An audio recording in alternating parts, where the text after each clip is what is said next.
Di benua Eropa, ada pulau terbesar, yakni Pulau Britania Raya. Pulau ini sekaligus yang terbesar ke-9 di dunia.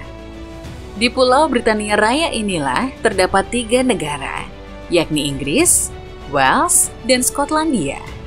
Tidak seperti Pulau Borneo yang benar-benar dihuni oleh 3 negara. Pulau Britania Raya, meskipun terdapat 3 negara, namun negara-negara tersebut merupakan bagian yang membentuk kerajaan Inggris. Jadi, bagaimana awal mulanya negara di seluruh Pulau Britania Raya membentuk kerajaan Inggris?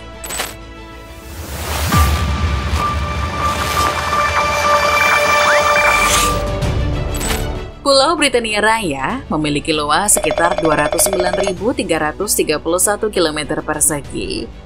Dan pada tahun 2023, diperkirakan memiliki populasi lebih dari 65 juta jiwa yang tersebar ke 3 negara. Inggris menempati sekitar 63% pulau, sekaligus memiliki populasi lebih besar mencapai 56,7 juta jiwa. Ada juga Skotlandia yang luas wilayahnya sekitar 32% dari Pulau Britania dengan populasi sebanyak 5,5 juta jiwa. Yang terakhir, sekaligus terkecil, ada Wales yang wilayahnya menempati sekitar 5% pulau dengan populasi mencapai 3,2 juta jiwa. Gila lovers, ada yang unik dan agak jerimet tentang penyebutan Britania Raya. Kata Britania Raya atau Great Britain, selain adalah sebuah nama pulau, Britania Raya juga dalam penyebutan internasional adalah nama lain dari Kerajaan Inggris dan United Kingdom atau UK. Dan dalam bahasa Indonesia, Kerajaan Inggris juga seringkali disebut sebagai Inggris Raya. Bingung nggak nih? Lebih lengkapnya kalian bisa tonton video yang ini ya. Geography sudah pernah membahas tentang perbedaan penyebutan Britania Raya. Kerajaan Inggris sendiri merupakan gabungan dari beberapa negara, yakni semua negara di Pulau Britania seperti Inggris, Wales, dan Skotlandia, juga termasuk yang ada di Pulau Irlandia, yakni Irlandia Utara. Kisah sejarah Kerajaan Inggris dimulai lebih dari 1000 tahun yang lalu, setelah Romawi meninggalkan pulau yang mereka sebut Britania pada awal abad ke-5. Gelombang imigrasi dari Eropa dan Skandinavia mengubah demografi pulau, dan seiring waktu menyebabkan perubahan budaya dan etnis. Sehingga, suku asli Celtic yang menghuni wilayah Inggris tersingkir ke bagian barat daya pulau, seperti Wales dan Cornwall. Sebagian besar pulau secara budaya dan etnis disebut Anglo-Saxon. Wilayah yang sekarang kita kenal sebagai Inggris, dulunya terdiri dari kerajaan seperti Northumbria, Mercia, East Anglia, Wessex, Essex, Kent, dan Sussex. Mereka menghabiskan 500 tahun berikutnya dalam siklus konflik terus-menerus dalam perebutan kekuasaan. Ketika Raja Alfred yang agung dari dinasti Wessex naik tahta tahun 871, Alfred berhasil menguasai atas banyak kerajaan Anglo-Saxon di sekitarnya pada tahun 886. Kemudian pada tahun 927, cucu Alfred, Ethelstan, secara resmi menyatukan berbagai wilayah yang berada di bawah kekuasaannya menjadi Kerajaan Inggris. Sebuah kerajaan yang akan terus berkembang selama 600 tahun berikutnya. Pada pertengahan abad ke-11, Inggris yang wilayahnya melintasi sebagian besar wilayah geografis Britania menjadi incaran musuh yang berada di Prancis dan Denmark. Pada tahun 1066, William, Adipati Normandia, melancarkan invasi terkenal ke Inggris dengan klaim yang dipertanyakan.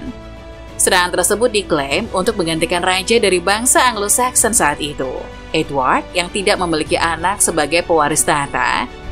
Setelah kemenangan di pertempuran Hastings, William dinobatkan sebagai raja. Dia dan para penerusnya sekali lagi mengorganisir kerajaan Inggris, mengusir Viking yang tersisa, dan mematenkan dominasi Inggris atas Pulau Britania. Seperti halnya wilayah Inggris dahulu, tetangganya Wales juga dihuni oleh suku Celtic yang kemudian berbaur dengan kerajaan Romawi. Setelah jatuhnya Romawi, Wales yang saat itu juga berbentuk kerajaan, mengalami invasi dari suku-suku Anglo-Saxon dan Viking. Tanah Wales yang subur dan memiliki ekonomi yang beragam dengan rute perdagangan yang berkembang, tentu dilirik oleh Raja Inggris yang mencari ekspansi kekayaan. Mulai abad ke-11, Inggris menginvasi Wales dan mendirikan benteng-benteng serta tempat tinggal di sebagian wilayah Wales. Kemudian, pada abad ke-13 dan ke-14, terjadi pertempuran yang panjang antara Wales dan Inggris, termasuk Perang Kemerdekaan Wales. Pertempuran ini mencapai puncaknya dan membawa perubahan besar pada abad ke-16. Salah satunya adalah Undang-Undang Penyatuan Wales pada tahun 1536 dan 1543 yang mengakhiri otonomi politik Wales dan menyatukan Wales dengan Inggris. Bersatunya Wales dengan Inggris itu artinya meskipun Wales masih mempertahankan gelar pangeran yang prestisius, peran Pangeran Wales tidak lagi memiliki kekuatan politik.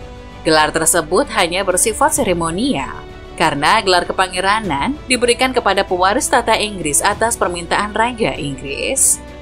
Berbeda dengan Inggris, Skotlandia tidak pernah ditaklukkan oleh Romawi. Raja Hadrianus dari Romawi membangun tembok terkenalnya sebagai pembatas terhadap wilayah yang mereka sebut Kaledonia, yang sekarang adalah Skotlandia. Tembok tersebut berfungsi untuk mencegah suku-suku dari Skotlandia menyerang wilayah yang telah dikuasai Romawi. Namun setelah kepergian Romawi dan berdirinya Kerajaan Inggris, terjadilah pertempuran di antara Skotlandia dan Inggris. Inggris yang ingin memperluas kekuasaannya, dan Skotlandia yang ingin mempertahankan kemerdekaannya. Beberapa pertempuran silih berganti dimenangkan keduanya. Seperti pada pertempuran tahun 1174, kekalahan Skotlandia mengakibatkan Raja Skotlandia saat itu, William pertama, ditangkap oleh Raja Henry II dari Inggris. Sebagai jaminan kebebasan, Raja Skotlandia harus memberi penghormatan kepada mahkota Inggris yang menyebabkan banyak perselisihan di masa depan. Namun pada tahun 1603, Kerajaan Skotlandia dan Inggris disatukan di bawah raja yang sama. Ketika James ke-6, putra Mary Ratu Skotlandia, yang tak lain adalah sepupu Elizabeth pertama, naik tahta menjadi Raja Inggris sebagai James pertama, menggantikan Elizabeth pertama yang tidak memiliki keturunan. Raja James otomatis memimpin dua kerajaan yang terpisah, dengan sebutan James ke-6 di Skotlandia dan gelar James pertama di Inggris. Namun keadaan ini tidak secara otomatis menyatukan kedua kerajaan tersebut dalam satu politik. Barulah pada tahun 1707, akhirnya Skotlandia resmi menjadi bagian dari Kerajaan Inggris ketika Parlemen kedua pemerintahan mengesahkan Act of Union, sehingga pada tahun tersebut secara resmi terbentuklah Kerajaan Britania Raya atau Kingdom of Great Britain. Peristiwa ini merupakan momen penting dalam sejarah Britania. Untuk pertama kalinya, seluruh pulau Britania disatukan menjadi satu bangsa. Persatuan ini termasuk penggabungan bendera untuk menciptakan dasar Union Jack yang kita kenal sekarang. Identitas nasional baru pun muncul dengan simbol baru.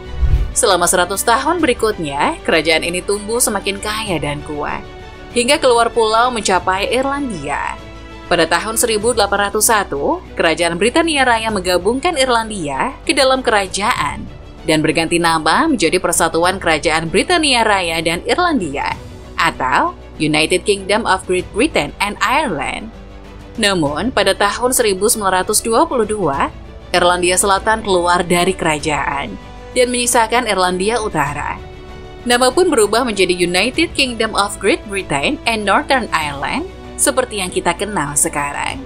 Kerajaan Inggris berbentuk monarki konstitusional, yang berarti ada seseorang raja atau ratu sebagai kepala negara yang saat ini dipimpin oleh Raja Charles ketiga. Raja di Kerajaan Inggris adalah kepala negara yang berperan sebagai simbol kesatuan dan stabilitas, menjalankan tanggung jawab konstitusional seperti membuka sesi parlemen dan memberikan persetujuan terhadap undang-undang. Sementara itu, Perdana Menteri bertindak sebagai kepala pemerintahan, memimpin kabinet dalam pengambilan keputusan sehari-hari, dan memiliki tanggung jawab eksekutif atas kebijakan pemerintah. Raja juga tidak terlibat secara aktif dalam pengambilan keputusan pemerintah, sedangkan Perdana Menteri yang dipilih dari anggota Dewan Rakyat dan pemimpin partai mayoritas memainkan peran kunci dalam membentuk dan mengelola pemerintahan. Sedangkan negara-negara konstituen yang berada di naungan Kerajaan Inggris memiliki pemerintahan sendiri untuk menentukan kebijakan di wilayah masing-masing pada tingkat tertentu. Namun kebijakan luar negeri dan pertahanan tetap berada di tangan pemerintah pusat di London. Jadi Galovers, sudah tahu kan kenapa Pulau Borneo disebut satu-satunya pulau di dunia yang dihuni 3 negara? Karena Pulau Britania, walaupun ada 3 negara di dalamnya, namun secara politik Pulau Britania hanya ada kerajaan Inggris saja.